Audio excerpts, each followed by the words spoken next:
Лабрадор навострил уши, когда заметил мальчика с синдромом Дауна, одиноко сидящего на краю парка.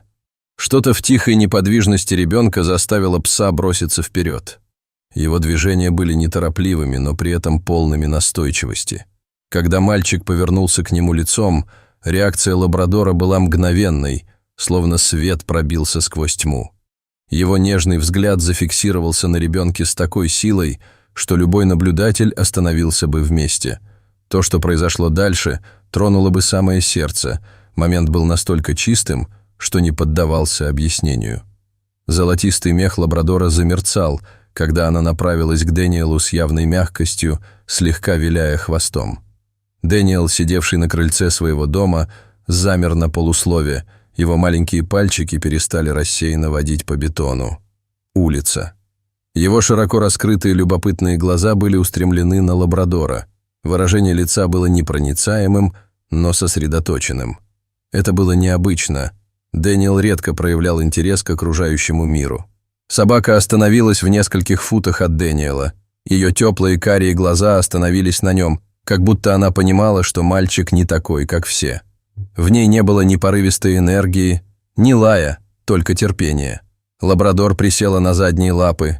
Каждое ее движение было медленным, как бы приглашая к доверительному общению. Мать Дэниела наблюдала за происходящим из окна, затаив дыхание. Она бесчисленное количество раз видела, как подобные сценарии разыгрывались. Любопытные дети или дружелюбные незнакомцы подходили к Дэниелу, но встречали его молчание и отведенный взгляд. Но на этот раз все было по-другому. Мать Дэниела боролась с желанием выйти на улицу, боясь, что ее присутствие может помешать происходящему. Она вцепилась в край занавески, ее сердце разрывалось от надежды и беспокойства. Отвергнет ли он внимание собаки, как часто поступал с другими? Или, что еще хуже, собака потеряет терпение и уйдет? Пальцы Дэниела дернулись и замерли на его коленях. Его взгляд, обычно отсутствующий, был устремлен на лабрадора. Между его бровями образовалась небольшая складка. Признак задумчивости, который его мать узнала по его терапевтическим сеансам. Он пытался осознать это новое присутствие. Лабрадор, казалось, почувствовал его колебания и медленно двинулся вперед. Его движения были столь медленными, что почти незаметными. Расстояние между ними сокращалось, пока ее голова не оказалась у его колен. Дэниел заколебался. Его рука зависла над ее шерсткой. Затем, словно невидимый барьер сломался, он позволил своим пальцам слегка погладить ее по голове. Лабрадор в ответ нежно потерся носом о его ладонь, ее мягкая шерстка была теплой на ощупь. Его мать поднесла руку к рту, чтобы подавить вздох. Впервые, как ей показалось, за целую вечность улыбка, слабая, но безошибочно узнаваемая, заиграла на лице ее сына. Ободренный, лабрадор оставался рядом, его спокойное присутствие не ослабевало. Осторожные поглаживания Дэниела становились все увереннее, когда он исследовал ее бархатистые уши и гладкую шерсть. Его мать с трудом могла поверить в то, чему была свидетельницей. Слезы навернулись на глаза, когда она увидела, что ее сын, часто такой отстраненный, проявляет неподдельное любопытство и привязанность. Когда лабрадор прижался ближе, прижимаясь к нему всем телом, Дэниел слегка наклонился вперед. Его движения были медленными, но осмысленными. Этот крошечный акт доверия стал важным шагом. Наблюдение за тем, как преображается ее сын, пусть даже на мгновение, наполнило ее проблеском надежды, которые она не смела испытывать годами. Лабрадор оставался рядом, мягко виляя хвостом, словно желая заверить Дэниела, что она никуда не денется. Ее спокойная настойчивость казалась околдовывающей. Маленькая ручка Дэниела задержалась на ее голове, его пальцы время от времени перебирали ее шерстку. Это было так просто, но в то же время имело значение, которое его мать едва ли могла себе представить. Она наблюдала из окна, и сердце ее учащенно билось, когда движения Дэниела становились все более уверенными, а прикосновения все более любопытными. Лабрадор, почувствовав, что Дэниелу становится все спокойнее, легла рядом с ним, и ее теплое тело чувствовалось на фоне прохладного вечернего воздуха. Каждое движение лабрадора казалось размеренным, обдуманным, как будто она инстинктивно знала, как подступиться к этой хрупкой связи. Она удовлетворенно вздыхала, не отрывая взгляда от лица Дэниела. Он придвинулся ближе, прижавшись к ней, словно проверяя границы их вновь обретенной связи. Со своей точки зрения, мать Дэниела была поражена произошедшим преображением. Казалось, ласковая собака понимала ее сына так, как другие не могли, или, возможно, у них не хватало терпения пытаться. «Я никогда не видела, чтобы он так реагировал на кого-то или что-то подобное», сказала женщиной, кивнув, переводя взгляд с мальчика на собаку. Лабрадор – собака-терапевт. Она обучена работать с детьми с особыми потребностями, но я никогда прежде не видела, чтобы она так общалась, как будто знает, что ему нужно. Мать Дэниела взглянула на своего сына, который положил руку на плечо лабрадора, и на его губах появился едва заметный намек на улыбку. Он так давно не улыбался», – прошептала она прерывающимся голосом. Хозяйка лабрадора подошла ближе. Ее голос был тихим и нежным. «Если вы не против, я буду рада регулярно приводить ее к вам. Она могла бы приходить к вам под моим присмотром. Это могло бы помочь». Глаза матери Дэниела наполнились слезами, когда она кивнула. «Я была бы рада этому. Все, что угодно, лишь бы помочь ему». Пока они разговаривали, внимание Дэниела на мгновение переключилось на них. Он встретился взглядом со своей матерью на мгновение, прежде чем снова повернуться к собаке.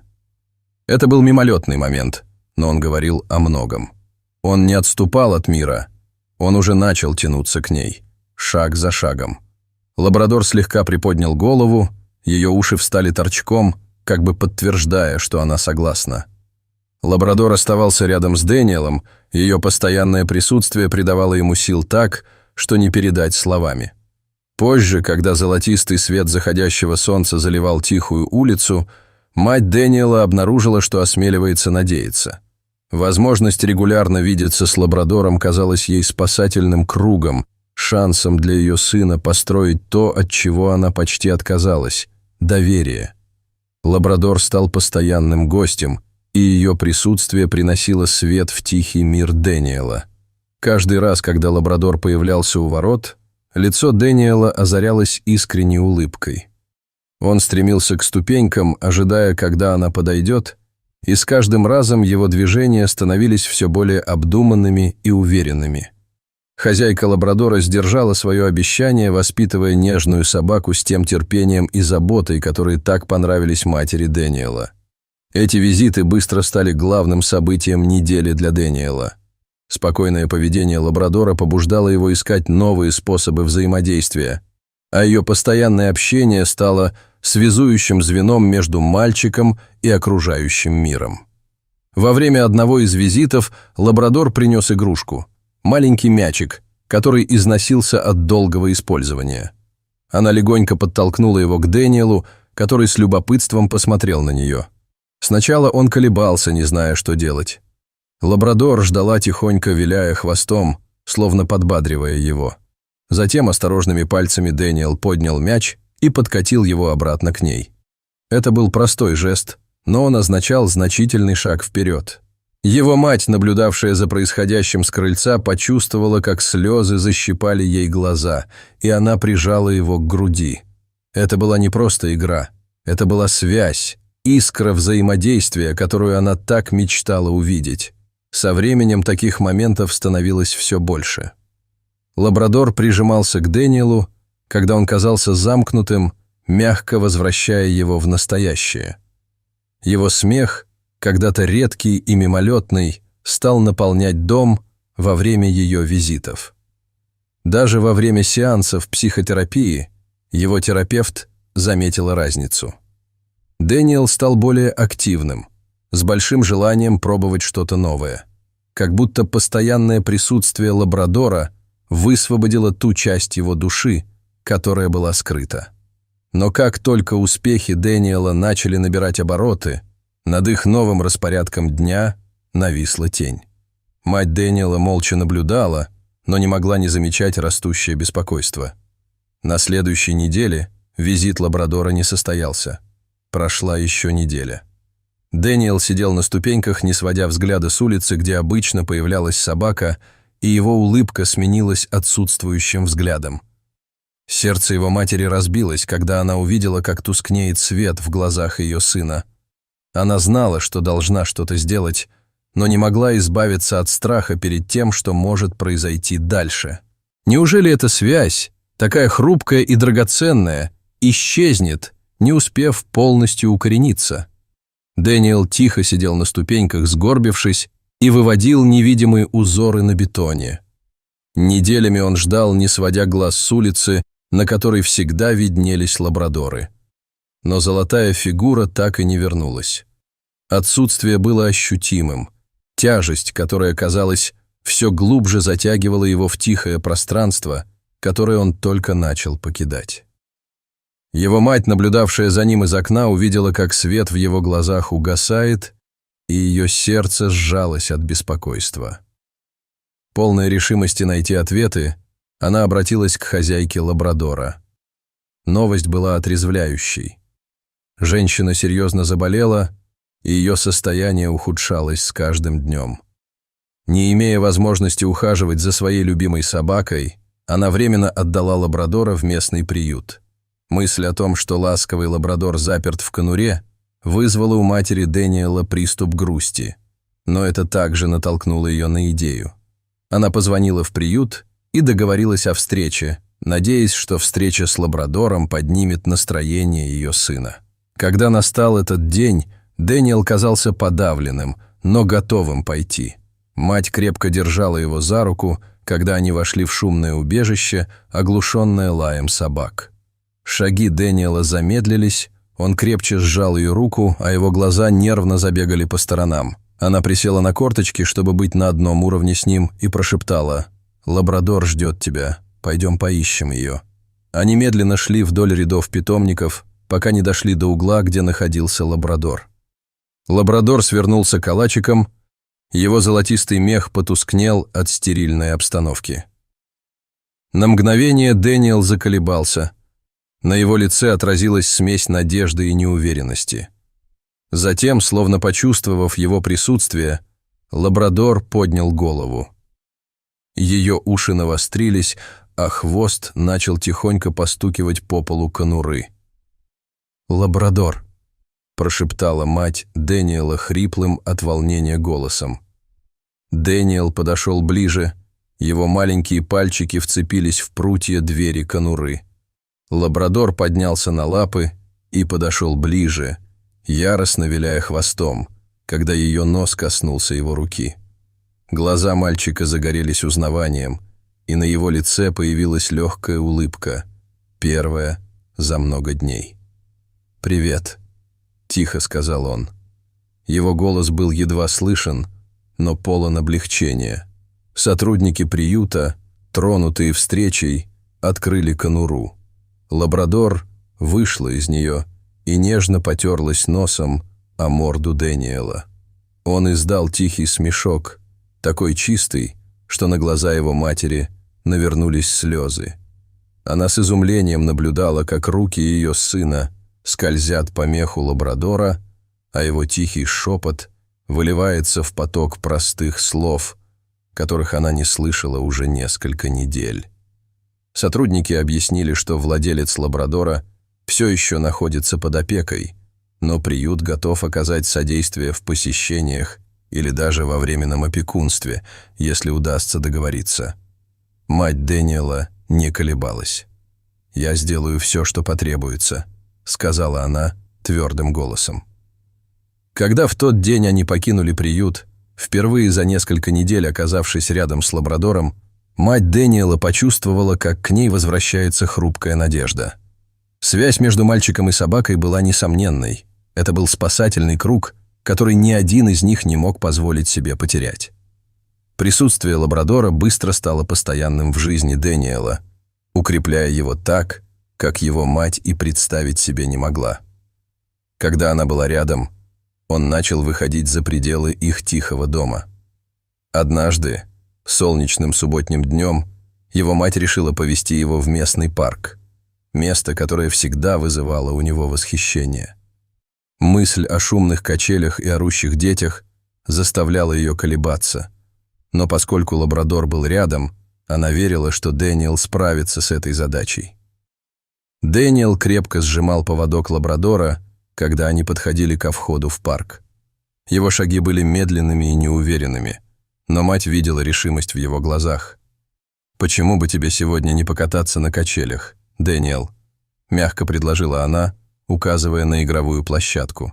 Он нерешительно кивнул, взглянув на лабрадора, который завилял хвостом, как бы говоря: «Ты можешь это сделать». Когда они приблизились к качелям, Дэниел заметил группу играющих детей. Он остановился, крепче сжимая поводок. Прежде чем он успел пошевелиться, на его пути возник мальчик, более высокий и пожилой, с ухмылкой, которая заставила Дэниела замереть.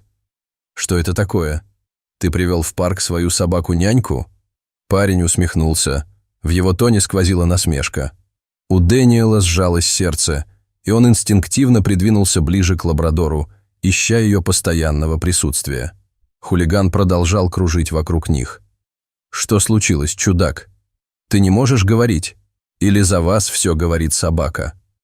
Лабрадор, почувствовав дискомфорт Дэниела, слегка шагнула вперед, защищая мальчика от хулигана. Она издала тихое, низкое рычание, не агрессивное, но достаточное, чтобы заставить мальчика остановиться. Дэниел посмотрел на лабрадора и увидел ее спокойный, непоколебимый взгляд. Что-то изменилось внутри него. Он подумал о тех временах, когда она была его опорой, о том, как ее спокойное общение помогало ему смотреть в лицо миру. Глубоко вздохнув, Дэниел поднял голову и заговорил тихим, но ясным голосом. «Я могу говорить. Лабрадор помогает мне, но мне не нужно, чтобы она говорила за меня». Хулиган моргнул, удивленный ответом. Он ожидал молчания, а не вызова. «О, да?» — возразил он, пытаясь взять себя в руки. «Тогда оставь собаку и покажи мне, что ты не боишься». Дэниел заколебался, взглянув на лабрадора. Лабрадор завилял хвостом и легонько подтолкнул его руку, как бы давая разрешение. Сделав еще один вдох, Дэниел шагнул вперед. «Я не боюсь», — твердо сказал он. «И лабрадор не просто собака, она мой друг». Хулиган усмехнулся, но не подошел ближе. Другие дети, привлеченные суматохой, начали собираться. К Дэниелу робко подошла маленькая девочка. «Можно мне поиграть с вами и вашей собакой?» – спросила она. Лицо Дэниела озарилось улыбкой. «Да», – уверенно ответил он. Они вместе подошли к качелям, оставив хулигана позади.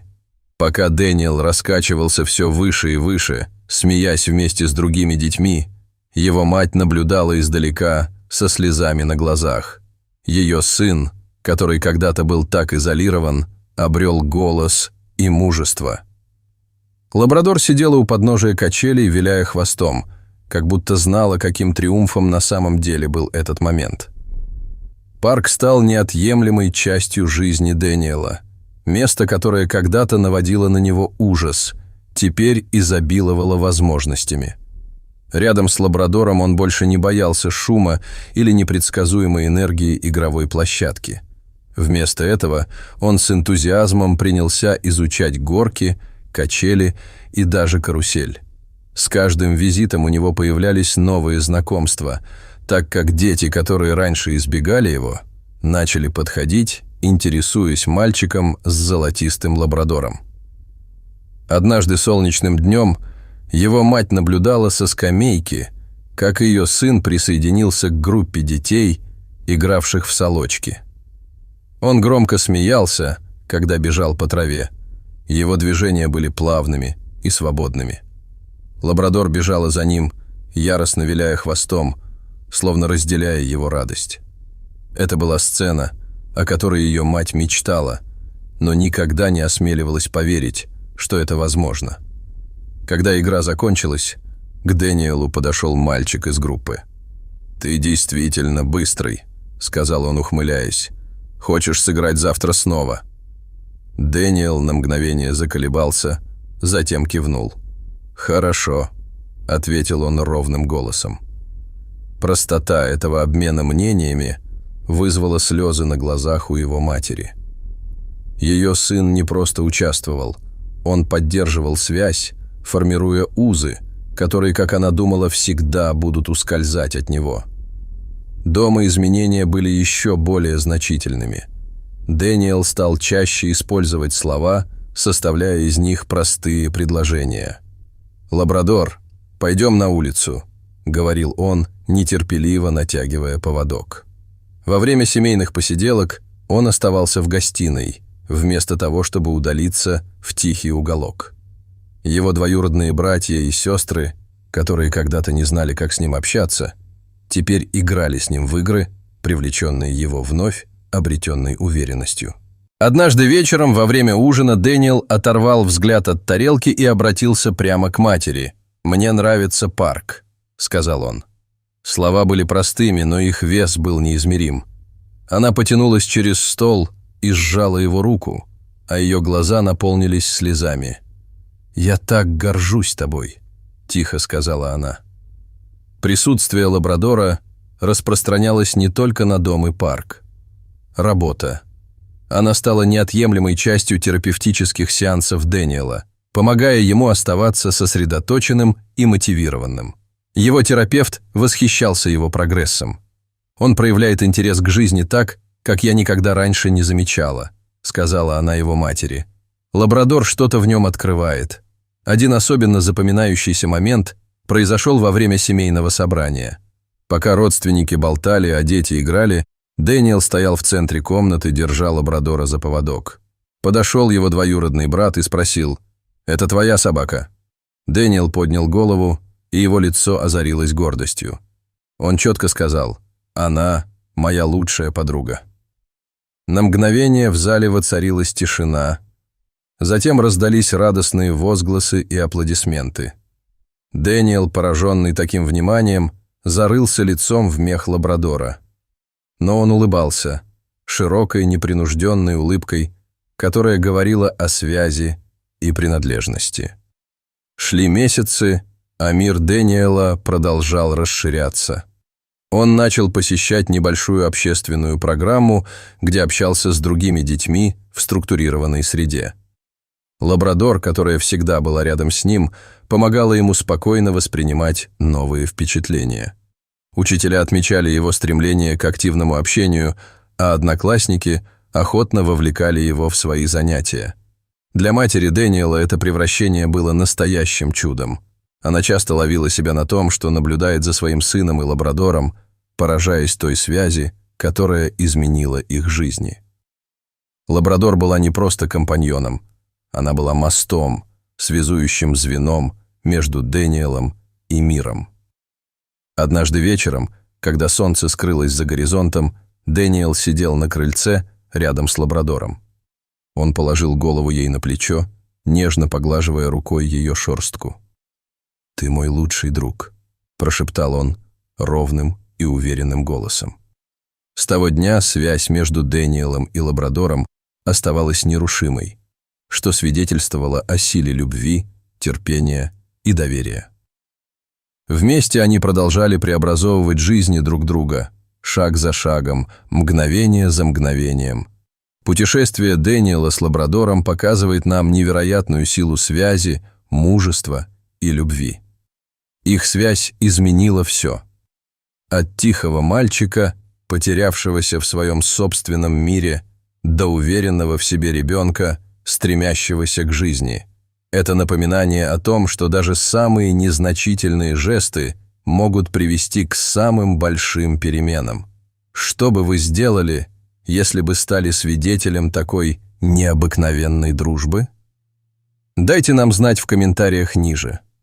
Поставьте лайк на это видео, если оно тронуло ваше сердце, и не забудьте подписаться на другие истории, которые вдохновляют и трогают вас.